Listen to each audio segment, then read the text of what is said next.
Hello दोस्तों, I am पीके।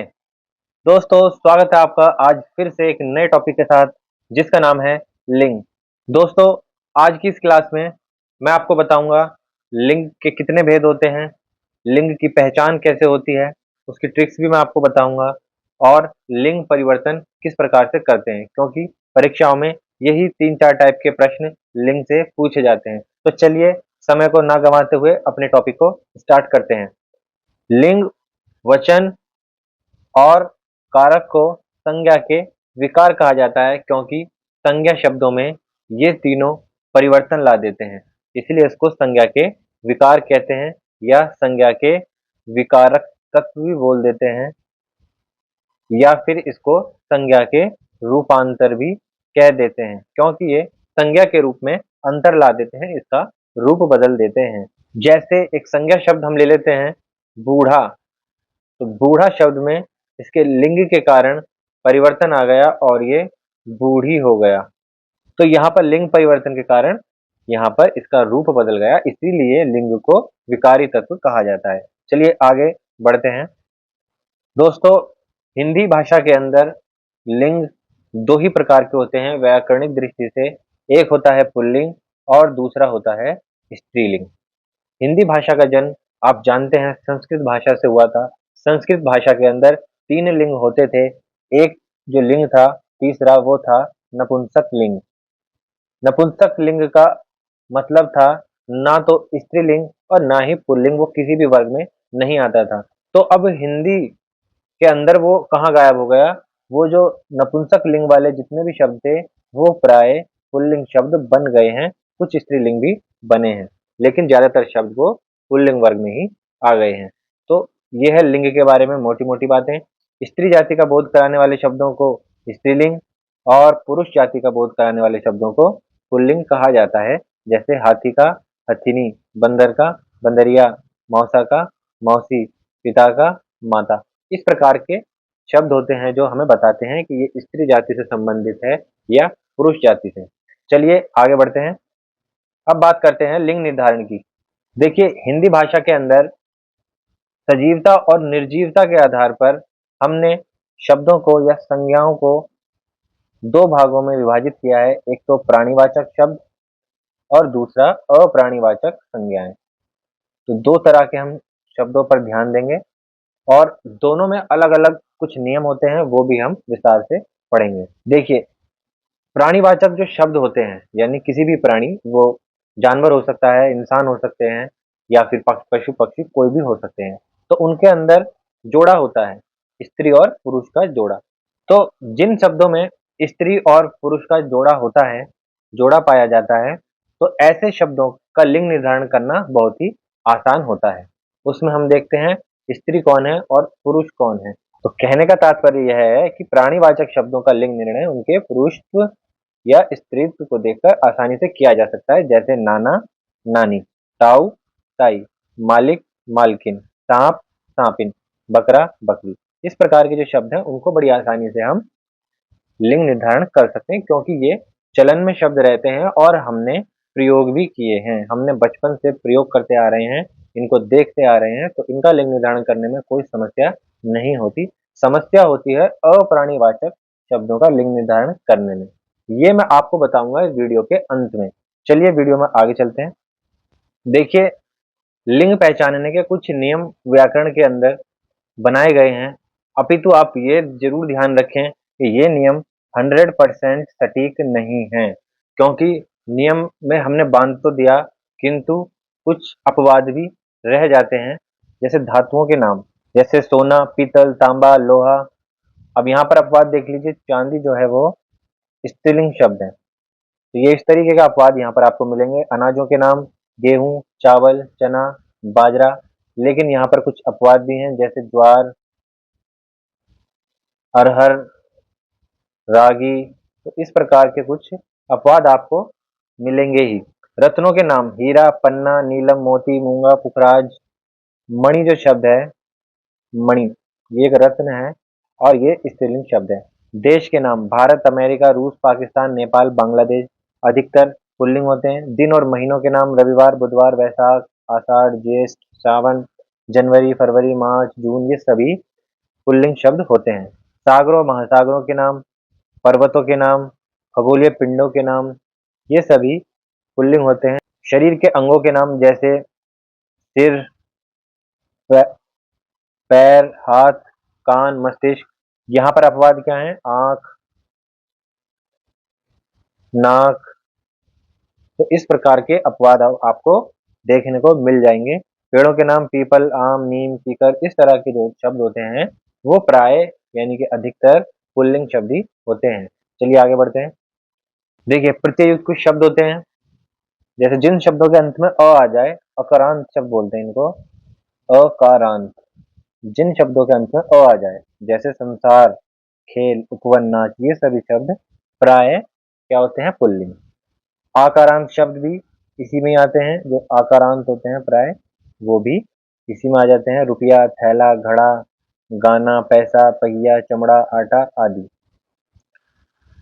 आओ, चढ़ाओ, बहाओ, फैलाओ, खिंचाओ। नांत वाले शब्द यौवन, अध्ययन, चलन, लगन। प, बुढ़ापा, मोटापा। पन, लड़कपन, बचपन, बड़प्पन।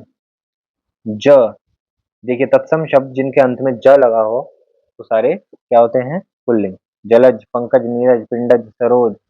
नांत संज्ञाएं जिनके अंत में न आए, पालन, पोषण, दमन, वचन, नयन, कंगन, हिरन। संज्ञाओं के अंत में त्र अगर आ जाए, चित्र, क्षेत्र, तो ये सभी क्या होते हैं? ये सभी पुल्लिंग होते हैं। संज्ञाओं के अंत में आन आ जाए, जैसे शैतान, दरबान, हैवान, पावदान, खानदान, इस प्रकार के। ये थे कुछ साधारण से नियम पुल्लिंग की पहचान करने के लिए, किंतु आप ध्यान रखिएगा इन सभी में अपवाद अवश्य ही मिलेंगे, ये 100% सटीक नहीं है। चलिए आगे बढ़ते हैं। स्त्रीलिंग की पहचान। कुछ तिथियों के नाम सदैव ही स्त्रीलिंग में आते हैं, ये आप देख सकते हैं। भाषा और बोलियों के नाम ये भी सदैव स्त्रीलिंग में ही आएंगे। लिपियों के नाम ये सारे लिपि स्त्रीलिंग में आती है। नदियों के नाम, देवियों के नाम, ये सारे के सारे स्त्रीलिंग में ही आते हैं। इसके अलावा देखते हैं स्त्रीलिंग की और भी पहचान है। कुछ प्रत्यय युक्त या तत्सम शब्दों से भी हम देखकर पहचान सकते हैं, जैसे ईमा प्रत्यय को देखकर लालिमा, कांतिमा। आहट या आवट प्रत्यय देखकर भी हम पहचान सकते हैं। ईकारांत जिनके अंत में छोटी ई आ जाए, जैसे शांति, भक्ति, जाति, नीति। ईकारांत जिनके अंत में बड़ी ई आ जाए, शब्दों के अंत में हल्दी, चीनी, मिट्टी। आरी, आरी प्रत्यय जैसे नारी, चिंगारी, सुपारी, अलमारी। आई प्रत्यय आ जाए, पढ़ाई, बुराई, बुनाई, कढ़ाई, इस तरह के शब्दों को देखकर पहचाना जा सकता है कि ये स्त्रीलिंग शब्द है। अब हम पढ़ते हैं कुछ और लिंग संबंधी नियम। कुछ शब्द ऐसे होते हैं जिनको सदैव पुल्लिंग रूप में ही प्रयुक्त किया जाता है। ऐसे प्राणीवाचक कुछ संज्ञाएं आप देख लीजिए। कछुआ, कौवा, खटमल, बिच्छू, खरगोश, ये सदैव ही पुल्लिंग होते हैं। जैसे अगर हमें गेंडा शब्द है तो हम गेंडा बोलते हैं, गेंडी तो नहीं बोलते। कभी आपने सुना है? नहीं होता। उल्लू होता है क्या? उल्लू का उल्ली होता है, उल्ली नहीं होता। अगर हम फिर हमें इनका लिंग अगर दिखाना है, परिवर्तन करना है, तो हम क्या करते हैं? हम इनसे पहले क्या लगा देते हैं? मादा लगा देते हैं। तो अगर हमें उल्लू बोलना है और मादा बोलना है तो हम मादा उल्लू लिखेंगे, तो इससे हम पता लगेगा कि ये स्त्रीलिंग का बोध हो जाएगा। तो उसी प्रकार से कौवा हो गया, कौवा का मादा कौवा हो जाएगा। देखिए यहाँ पर मच्छर शब्द है, आपने सुना होगा मादा मच्छर। मादा मच्छर से एक काटने से एक बीमारी हो जाती है। आप उस बीमारी का नाम मुझे बताएंगे कौन सी होती है? मादा एनाफिलीज मच्छर के काटने से हो जाती है। कमेंट में आप मुझे बता दीजिए, साइंस का विषय है, ये हिंदी का नहीं है, इसलिए मैं आपको अभी इसका नाम नहीं बता रहा। तो ये जो सभी शब्द आप देख रहे हैं, ये शब्द सदैव पुल्लिंग के रूप में प्रयुक्त होते हैं। अगर हमें इन शब्दों का स्त्रीलिंग रूप बनाना है तो हम उनसे पहले मादा लगा देंगे। अच्छा, इसके अलावा कुछ अप्राणीवाचक संज्ञाएं भी होती हैं जो सदैव ही पुल्लिंग के रूप में प्रयोग होती हैं। ये तो प्राणीवाचक शब्द थे सारे के सारे। अब हम बात करते हैं अप्राणीवाचक शब्दों की। जैसे एक शब्द होता है बारूद, बारूद हो गया। बम, बिस्तर, ये शब्द सदैव ही क्या होते हैं? पुल्लिंग होते हैं, इनका कोई स्त्रीलिंग रूप नहीं होता है, ना ही इनमें हम मादा लगाकर इनका स्त्रीलिंग रूप बना सकते हैं। तो ये सदैव ही पुल्लिंग के लिए प्रयुक्त होते हैं और ऐसे बहुत सारे शब्द होते हैं, जैसे सूर्य। सूर्य का स्त्रीलिंग कभी सूर्य सुना है आपने कभी? ऐसा ऐसा नहीं होता। तो ये सदैव ही पुल्लिंग शब्द है। रुपया, रुपया होता है, रुपये होता है कभी? रुपये, रुपया होता है, पैसा हो गया। तो इस प्रकार के जो शब्द हैं जो अप्राणीवाचक हैं, वो भी सदैव पुल्लिंग के रूप में प्रयुक्त होते हैं। तो दोनों मैंने आपको बता दिए, आप ध्यान रखना। आगे बढ़ते हैं। सदैव स्त्रीलिंग रूप में प्रयुक्त प्राणीवाचक संज्ञाएं। अब ये जो शब्द आप देख रहे हैं, कोयल, तितली, मैना, गिलहरी, छिपकली, ये सभी स्त्रीलिंग शब्द हैं। और अगर हमें इन शब्दों का पुरुष रूप दिखाना है तो हम क्या करेंगे? हम उनसे पहले नर लगा देंगे। जैसे मकड़ी, मकड़ी होती है, मकड़ा नहीं होता, ना ही हम बोलते कभी भाई मकड़ा आ गया भागो। चिड़िया, बत्तख, बत्तख का बत्तख ही होता है, बत्तखी नहीं होता। ठीक है, चिड़िया का हम चिड़ा बोल देते हैं, पर वो उसका पुल्लिंग रूप नहीं होता, वो सही नहीं है। ठीक है, गिलहरी, तो इनको अगर हमें, छिपकली, इनको अगर हमें बोलना है, इनका हमें नर बनाना है, तो हम इनसे पहले क्या लगाएंगे? अगर इनका हमें पुल्लिंग बनाना है तो नर। मक्खी, तो नर मक्खी लिखने से क्या हो गया? अब ये पुल्लिंग शब्द बन गया। तो इसी प्रकार से कुछ शब्द सदैव स्त्रीलिंग होते हैं और कुछ अप्राणीवाचक शब्द भी सदैव स्त्रीलिंग होते हैं, जैसे सरकार, संसद, और तीनों वो थी हमारी विधायिका, कार्यपालिका, न्यायपालिका। तो इस तरह के जो शब्द होते हैं वो सदैव ही स्त्रीलिंग में प्रयुक्त होते हैं, इनका कोई भी पुल्लिंग रूप नहीं बनता। और इसमें हम देखिए अप्राणीवाचक में तो हम मादा या नर भी नहीं लगा सकते, वो भी हम प्राणीवाचक में लगाकर ऐसा कर सकते हैं। तो ये आप समझ लीजिए। आगे बढ़ते हैं। देखिए उभयलिंगी शब्द, अभी मैंने आपको बताया था हिंदी में दो ही लिंग होते हैं, स्त्रीलिंग और पुल्लिंग, परंतु ये उभयलिंग कहाँ से आ गया? देखिए हमारी जो भाषा हिंदी है, हमारी भाषा ने बहुत सारी भाषाओं के शब्द अपने अंदर समाहित किए हुए हैं, उर्दू के, फारसी के, अंग्रेजी के। तो कई बार आपकी परीक्षाओं में उभयलिंग से भी प्रश्न पूछ लिया जाता है। तो उसके लिए जैसे जो जितने भी ये इंग्लिश के शब्द हैं, ये राष्ट्रपति, प्रधानमंत्री, डॉक्टर, मैनेजर, खिलाड़ी, मजिस्ट्रेट, इंस्पेक्टर, तो अंग्रेजी के प्रभाव के कारण कुछ शब्द ऐसे होते हैं कि वो अगर पुरुष के लिए प्रयोग किए जाते हैं तो वो पुल्लिंग बन जाते हैं, और अगर स्त्री के लिए प्रयोग किए जाते हैं तो वो स्त्रीलिंग हो जाते हैं। तो जैसे राष्ट्रपति होता है, तो अगर राष्ट्रपति कोई पुरुष बन जाए तो उसको भी राष्ट्रपति कहा जाएगा, और अगर कोई महिला राष्ट्रपति बन जाए तो उसको राष्ट्रपत्नी नहीं कहा जाएगा, राष्ट्रपति ही कहा जाएगा। ऐसे ही प्रधानमंत्री, ऐसे ही डॉक्टर हो गया, अगर कोई महिला डॉक्टर है तो उसको डॉक्टरनी नहीं कहते, किंतु आम भाषा में डॉक्टरनी प्रयोग कर लेते हैं, लेकिन भाषा की दृष्टि से, व्याकरण की दृष्टि से ये अशुद्ध है। डॉक्टर दोनों के लिए प्रयुक्त होता है। मैनेजर, खिलाड़ी, तैराक, न्यायाधीश, मजिस्ट्रेट, ये सारे जो शब्द हैं, ये सारे शब्द उभयलिंगी होते हैं। आगे बढ़ते हैं। नेक्स्ट है लिंग परिवर्तन के नियम।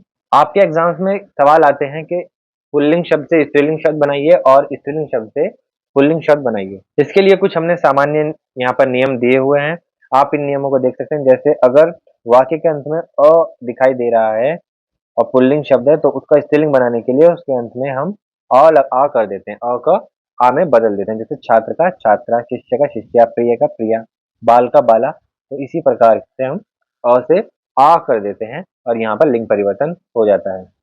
ऐसे ही अ से ई, अ से छोटा अ से बड़ी ई, जैसे पुत्र का पुत्री, ब्राह्मण का ब्राह्मणी, दास का दासी, मयूर का मयूरी, सुंदर का सुंदरी। इस प्रकार से हमने ई में परिवर्तित कर दिया अ को। आगे देखते हैं। अ से ई, जैसे दादी से दादा से दादी, बकरा से बकरी, लड़का लड़की, गधा गधी, घंटा घंटी, रस्सा रस्सी। तो इस प्रकार से हम आ से ई में बदल कर भी लिंग परिवर्तन कर सकते हैं। आगे चलते हैं।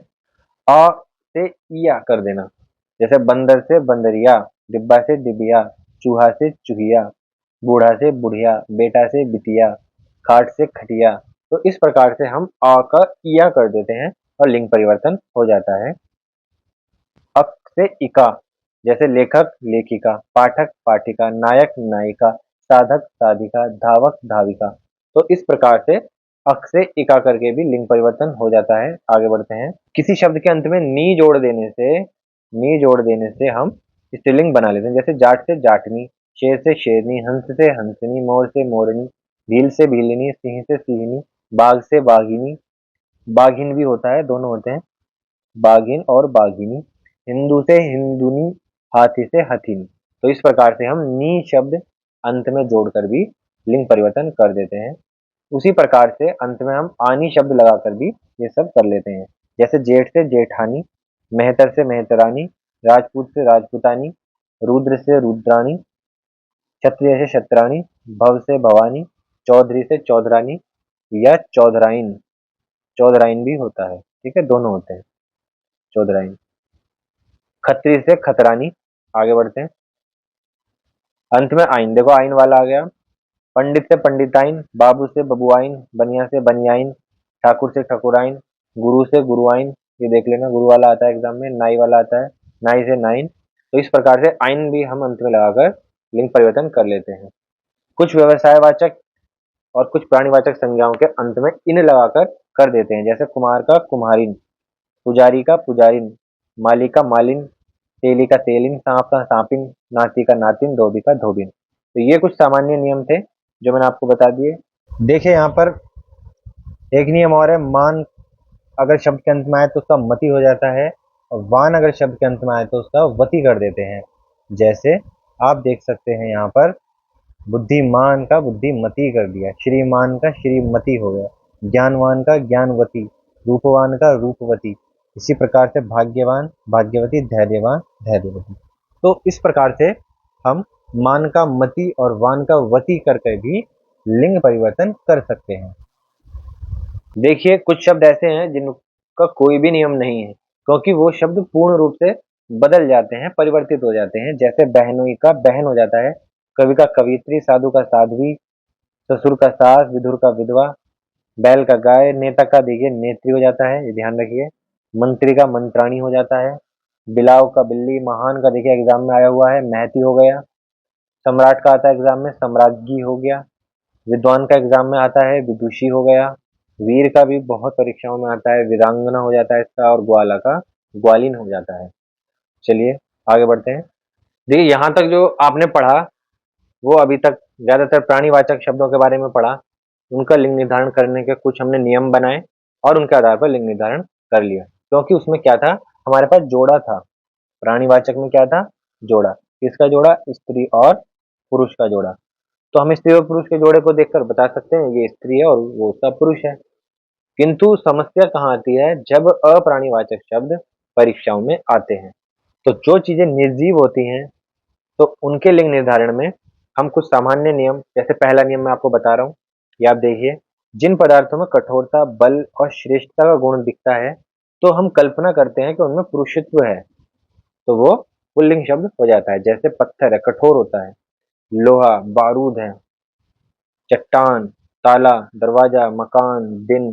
तो ये कठोरता, श्रेष्ठता का भाव यहाँ पर नजर आता है, गुण दिखता है, इन्हें पुल्लिंग शब्द कर देते हैं।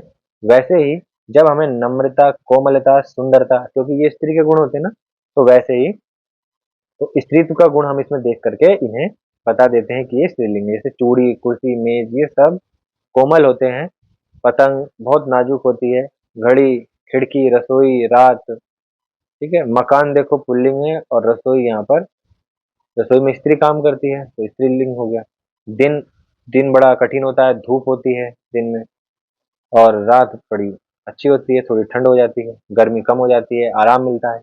तो जहाँ पर कोमलता की बात आए वहाँ स्त्रीलिंग, और जहाँ पर कठोरता, बल और श्रेष्ठता की बात आए वहाँ पुल्लिंग। कई बार कठोर चीज भी स्त्रीलिंग होती है और कोमल और सुंदर चीज भी पुल्लिंग हो सकती है। तो इसके लिए हमने एक और लिंग निर्धारण का नियम आपको बताने जा रहे हैं, वो ये है, अप्राणीवाचक शब्दों के लिए या निर्जीव शब्दों के लिए अगर आपको कुछ भी समझ में नहीं आ रहा तो ये आपके लिए ब्रह्मास्त्र है, आप इसका प्रयोग कर लेना। आपको निश्चित रूप से 99.9% आपका सही ही होगा। ये ब्रह्मास्त्र है, ये अप्राणीवाचक शब्दों के लिए है। अपने उस शब्द को, जिस शब्द का हमें लिंग बताना है, उस शब्द को हम वाक्य में प्रयोग करेंगे। और वाक्य में प्रयोग कैसे करेंगे? विशेषण, सर्वनाम, क्रिया और विभक्ति लगाकर हम वाक्य में प्रयोग करके देख लेंगे, तो तुरंत ही हमें पता चल जाएगा कि ये शब्द स्त्रीलिंग है या फिर पुल्लिंग। चलिए आइए देखते हैं। पहले हम विशेषण से देखते हैं, विशेषण के साथ प्रयोग करते हैं अपने शब्द को। जैसे हमारा शब्द है कपड़ा, तो हम कपड़ा शब्द के साथ एक विशेषण लगा लेते हैं, मोटा कपड़ा। मोटा कपड़ा मत पहनो, तो ये क्या हो गया? मोटा। मोटा पुल्लिंग शब्द है, तो हमें पता चल गया कि ये कपड़ा क्या है? पुल्लिंग है। तो ऐसे ही लकड़ी, लकड़ी मोटी होती है, तो ये स्त्रीलिंग हो गया। इसी प्रकार घर के साथ हमने विशेषण लगाया बड़ा, तो बड़ा है तो फिर पुल्लिंग है। और कार बड़ी है, तो कार क्या हो गया? स्त्रीलिंग हो गया। इसी प्रकार से डिब्बा, डिब्बा छोटा है तो क्या हो गया? डिब्बा पुल्लिंग हो गया।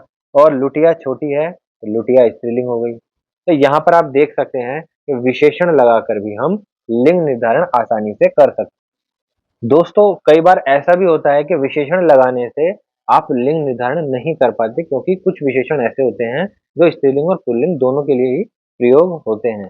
तो फिर क्या करें? अब आप बोलोगे सर आपने तो कहा था ब्रह्मास्त्र, ये तो फेल हो गया। ये फेल नहीं हुआ, ब्रह्मास्त्र चलाने का तरीका आपका फेल हो गया। 4 तरीके मैंने बताए थे। आपका पहला तरीका विशेषण है और दूसरा है सर्वनाम। अब आप सर्वनाम लगाकर देख लीजिए। जैसे पुस्तक शब्द का मुझे यहाँ पर लिंग देखना है कौन सा है, तो मैंने यहाँ पर सर्वनाम लगा दिया मेरी, तो पुस्तक मेरी, तो यहाँ पर स्त्रीलिंग। अब मेरा लगा दिया, जब मेरा लगा दिया तो जाहिर सी बात है जिस संज्ञा शब्द के साथ मेरा सर्वनाम लगेगा तो वो शब्द पुल्लिंग ही होगा। तो यहाँ पर मेरा लगा तो तोपा शब्द पुल्लिंग हो गया। उसका स्कूल दूर है, स्कूल देखो का आ गया, उसका। तो जब यहाँ पर उसका आ गया तो इसका अर्थ है कि ये पुल्लिंग है। उसकी पेंसिल, तो ये स्त्रीलिंग है। तुम्हारा जूता पुल्लिंग है, तुम्हारी बोतल स्त्रीलिंग है। तो हमने पहचान किससे की? सर्वनाम से। यहाँ पर पहचान किससे की थी? विशेषण से, और यहाँ पर सर्वनाम से। जिस भी शब्द का हमें लिंग निर्धारण करना है उस शब्द को वाक्य में प्रयोग कर लीजिए, सर्वनाम के साथ, विशेषण के साथ। और किसके साथ प्रयोग कर सकते हैं देखते हैं आगे। तीसरा है क्रिया से। हम वाक्य के अंदर क्रिया के साथ अपने उस शब्द का प्रयोग कर सकते हैं। जैसे अब तो बुढ़ापा आ गया, तो बुढ़ापा जो शब्द है वो आ गया, तो इसका अर्थ है ये पुल्लिंग है। तो क्रिया से निर्धारण हो रहा है। जवानी ढल गई, देखिए जवानी जो शब्द है वो स्त्रीलिंग है, क्योंकि वो ढल गई, ढल गया नहीं है। स्वादिष्ट हलवा बना है, हलवा बना है, बनी नहीं है, तो पुल्लिंग हो गया। रोटी नहीं बनी, तो रोटी बनी, यहाँ पर बना नहीं है, तो ये स्त्रीलिंग हो गया। कंबल नया है, नया है तो पुल्लिंग, कमीज नहीं है तो स्त्रीलिंग। तो इस प्रकार से आप क्रिया के साथ भी प्रयोग करके इसको आसानी से निर्धारित कर सकते हो। अब विभक्तियों से भी हम पता कर सकते हैं कौन कौन सी विभक्ति, का और की। दो विभक्तियों के द्वारा क विभक्ति हमें बताएगी कि पुल्लिंग है, और की विभक्ति हमें बताएगी कि स्त्रीलिंग है शब्द। जैसे सुनीता की चतुराई स्त्रीलिंग। मोहिनी का दुपट्टा, तो ये पुल्लिंग। रवि का चरित्र, रवि की चरित्र नहीं होता, रवि का चरित्र, का है तो पुल्लिंग है। शूर्पणखा की नाक कट गई, नाक कट गई। शूर्पणखा कौन थी बताइए, कमेंट बॉक्स में बताना, और किसने नाक काटी थी ये भी बताना। शूर्पणखा की नाक कट गई, तो यहाँ पर की नाक, का नाक नहीं होता, शूर्पणखा का नाक कट गया नहीं होता, की नाक कट गई। तो यहाँ पर हम विभक्ति देखकर पता लगा सकते हैं कि कौन सा लिंग है। की पढ़ाई, तो पढ़ाई कैसा शब्द हो गया? स्त्रीलिंग। काम, सबका मालिक एक है, तो का मालिक, सबकी मालिक नहीं, सबका मालिक। तो यहाँ पर हम विभक्ति देखकर ही पहचान रहे हैं कि शब्द स्त्रीलिंग है या पुल्लिंग। तो ये 4 प्रकार ऐसे मैंने आपको बताए हैं, इन्हीं से हम निर्धारण कर सकते हैं। और ये बहुत ही सटीक तरीका है। 100% तो मैं नहीं कह सकता, किंतु ये 99% आपका काम करता है। और आपको अप्राणीवाचक शब्दों में, जो कि एग्जाम में ज्यादातर ही पूछे जाते हैं, उनमें यही करके देखना है। अब देखिए, ये तो था टॉपिक आज का लिंग का। ये देखने में बड़ा ही आसान लगता है, तो आप इस वीडियो को अगर कुछ समझ में नहीं आया तो आपको इसको दोबारा से देख सकते हैं। अब हम देखते हैं कि सवाल किस तरह के परीक्षाओं में आते हैं, कुछ उसके हम सवाल देख लेते हैं। चलिए करते हैं प्रश्न हल। पहला सवाल है, संस्कृत भाषा में लिंग का अर्थ क्या होता है? जो लिंग शब्द है, ये ध्यान रखना, ये संस्कृत का शब्द है और संस्कृत भाषा में इसका अर्थ क्या होता है? वो होता है चिन्ह। इसका अर्थ चिन्ह होता है। जाति नहीं होता, रेखा बिंदु कुछ भी नहीं होता, चिन्ह होता है, ये याद रखिएगा। आगे बढ़ते हैं। सवाल नंबर 2, निम्नलिखित में से कौन सा शब्द स्त्रीलिंग है? देखिए, स्त्रीलिंग शब्द के लिए मैंने आपको कुछ पहचान बताई थी। जो दिनों के नाम होते हैं, महीनों के नाम होते हैं, वो पुल्लिंग होते हैं। धातुओं के नाम भी पुल्लिंग होते हैं। हिमालय पर्वत है, तो पर्वतों के नाम भी पुल्लिंग होते हैं। और बचा क्या? नर्मदा। तो नर्मदा क्या है? नदी का नाम है और नदियों के नाम स्त्रीलिंग होते हैं। यही हमारा उत्तर है। देखते हैं अगला प्रश्न। निम्नलिखित में से पुल्लिंग शब्द छांटिए। रोटी, बंदूक, खिड़की, दही। देखिए, रोटी खाई, रोटी खाई क्रिया के साथ प्रयोग किया, क्या शब्द है? स्त्रीलिंग। बंदूक चलाई, क्रिया के साथ प्रयोग किया, कैसा शब्द है? स्त्रीलिंग। खिड़की को प्रयोग करके देख लीजिए, इसको हम सर्वनाम के साथ प्रयोग कर लेते हैं। सर्वनाम के साथ प्रयोग करेंगे तो क्या हो जाएगा? मेरी खिड़की या मेरा खिड़की। मेरी खिड़की, तो ये भी कैसा होगा? स्त्रीलिंग हो गया। अब बचा क्या? दही। दही खा ली। अब यहाँ पर देखिए, एक बात ध्यान रखिए, जो उत्तर भारत के लोग हैं, खास करके दिल्ली, हरियाणा, उत्तर प्रदेश के लोग, वो दही को स्त्रीलिंग मानते हैं। वो दही को क्या मानते हैं? स्त्रीलिंग। किंतु दही स्त्रीलिंग नहीं होता, दही पुल्लिंग शब्द होता है। दूध और दूध से बनी वस्तुएं क्या होती हैं? पुल्लिंग होती हैं, सिवाय लस्सी और छाछ को छोड़कर। लस्सी, छाछ आपका स्त्रीलिंग होता है और दूध से जैसे दही, मक्खन, घी, पनीर, चीज, चीज भी होता है ना, दूध से बनता है। तो ये जो सारी चीजें होती है, जो सारे दूध से जितने भी प्रोडक्ट बनते हैं लस्सी और छाछ को छोड़कर, तो सारे क्या होते हैं? पुल्लिंग। तो दही भी कैसा शब्द है? पुल्लिंग शब्द है। इसको याद रख लो और एग्जाम में आ जाता है कि बताइए दही किस प्रकार का लिंग है। तो यहाँ पर ये पुल्लिंग शब्द है, स्त्रीलिंग नहीं है। सवाल नंबर 4, लिंग परिवर्तन का गलत विकल्प कौन सा है? नर का नारी, ये तो ठीक है। सम्राट का सम्राज्ञी, ठीक है। सुनार का सुनारिन, कुत्ता का कुत्ती। बताइए कुत्ता का क्या होगा? कुत्ता का लिंग परिवर्तन कुतिया होता है, कुत्ता नहीं होता। तो यही हमारा उत्तर है, बाकी के विकल्प गलत हैं। हमें गलत विकल्प बताना था ना, तो गलत यही है, बाकी के सही हैं, लेकिन प्रश्न के हिसाब से गलत है। तो हमारा उत्तर है ऑप्शन नंबर 4। आगे चलते हैं। सवाल नंबर 5, सदैव स्त्रीलिंग के रूप में प्रयुक्त होने वाला शब्द। चलिए हम एक एक ऑप्शन देखते हैं। पहले हम खटमल देख लेते हैं। खटमल जो शब्द है वो हमारा पुल्लिंग शब्द है। अगर हमें इसका स्त्रीलिंग बनाना होता है तो हम इससे पहले मादा खटमल जोड़ देते हैं। टोपी जो है वो स्त्रीलिंग शब्द है। भिखारी जो है वो पुल्लिंग शब्द है। भिखारी का स्त्रीलिंग होगा भिखारिन। क्या होगा? भिखारिन। ठीक है। टोपी का पुल्लिंग होगा टोपा। अब बचा क्या हमारा? सरकार। सरकार बन गई, बन गया नहीं होता, और इसका कोई पुल्लिंग भी नहीं होता। तो ये सदैव ही स्त्रीलिंग के रूप में प्रयुक्त होता है। तो यही हमारा उत्तर है। तो दोस्तों, ये था हमारा आज का टॉपिक लिंग का। जल्दी ही मिलेंगे आपसे अगली वीडियो में, जिसमें आपको हम वचन पढ़ाएंगे, कारक हम आपको पढ़ा चुके हैं, और संज्ञा सर्वनाम क्रिया विशेषण, बहुत सारे टॉपिक हम आपको पढ़ा चुके हैं। अगर आपने डिटेल वीडियो नहीं देखी तो आप जो लिंक दिया जा रहा है इस पर क्लिक करके आप मेरी सारी वीडियो देख सकते हैं। धन्यवाद।